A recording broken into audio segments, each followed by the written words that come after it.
بسم الله الرحمن الرحیم. السلام علیکم.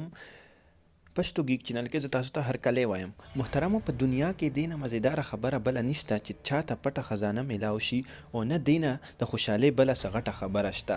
نن به دغه ویډیو کې زه تاسو ته د دغه خوش قسمته خلکو باره کې ویم چې کومو ته خزانې میلاو شوي او شپې شپې کې هغه دومره مالداره شو چې د هغوی زندګي بدلې شوې. دینه مخکې تاسو پښتو ګیک چینل سبسکرایب کړئ او ویډیو لایک کړئ.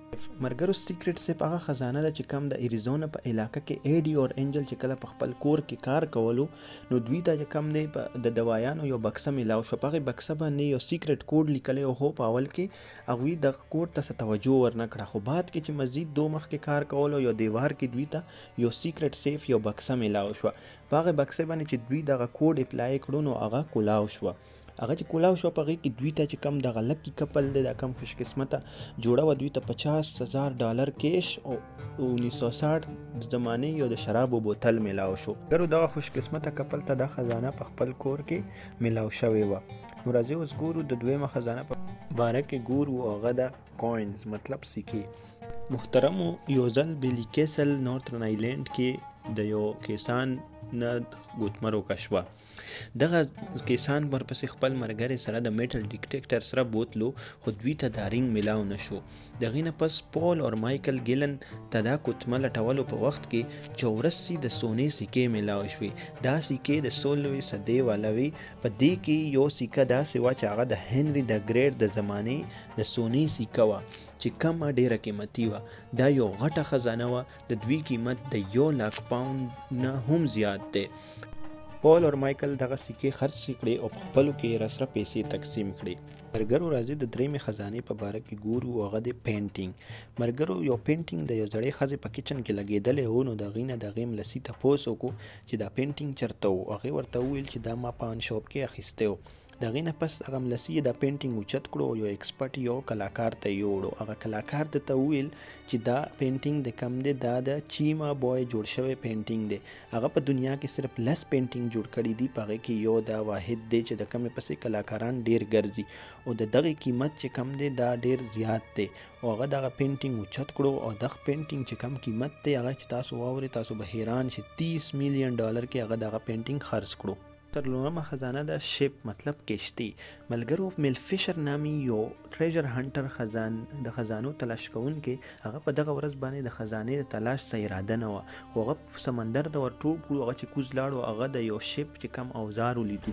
دغه شپ چې کم دی په 1620 کې د سپین نه کولمبیا ته یو خزانه وړه، خو بیا ډوب شو او د هغې معلومات بیا چاته هم نه و چې چېرته ډوب شوی دی. دغه خزانه چې کم دی دته میلاو شوه. په دې کې 40 ټن سونه چاندي، 1,14,000 سکې او ډیر زیورات او هیرې هم په دې کې موجود وو. د دې خزانې قیمت $450 ملیون وو.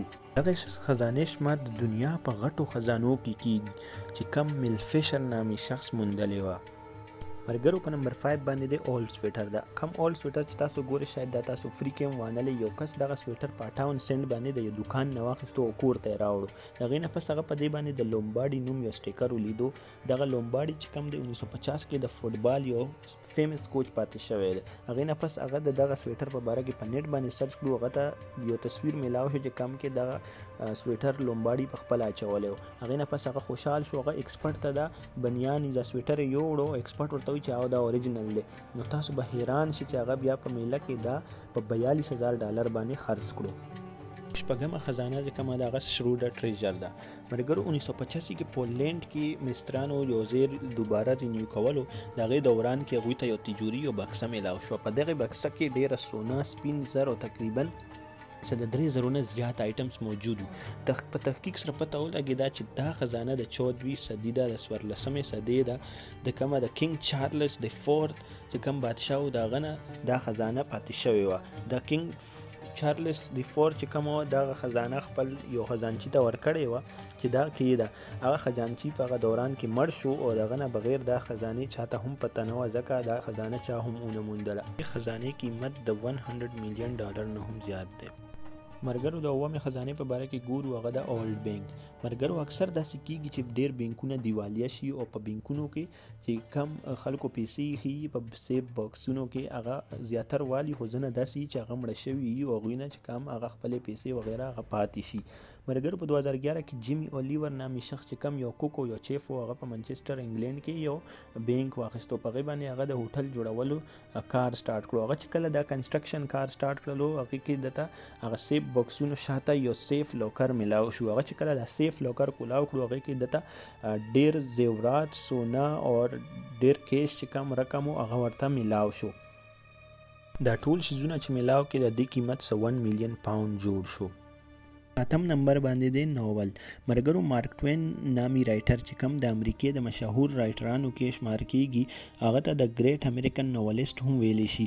مرګرو په 1900 صدی کې د 600 پیجونو باندې مشتمل یو ناول لیکلی و.